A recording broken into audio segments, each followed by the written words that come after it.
வாடிய ஒரு கைம்பெண் 2 காசுகளை அதில் போடுவதைக் கண்டார். லூக்கா எழுதிய தூய நற்செய்தியிலிருந்து வாசகம். அதிகாரம் 21, திருவசனங்கள் 1 தொடக்கம் 4 வரை.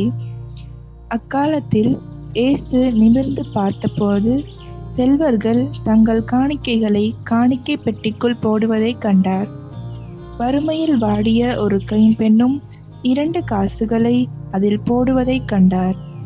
அவர், இந்த ஏழை கைம்பெண் எல்லாரையும் விட மிகுதியான காணிக்கை போட்டிருக்கிறார் என உண்மையாகவே உங்களுக்கு சொல்கிறேன். ஏனெனில் அவர்கள் அனைவரும் தங்களுக்கு இருந்த மிகுதியான செல்வத்திலிருந்து காணிக்கை போட்டனர். இவரோ தமக்கு பற்றாக்குறை இருந்தும் தம் பிழைப்புக்காக வைத்திருந்த எல்லாவற்றையுமே போட்டுவிட்டார் என்றார். இது ஆண்டவர் வழங்கும் அருள்வாக்கு. கிறிஸ்துவே உமக்கு புகழ்.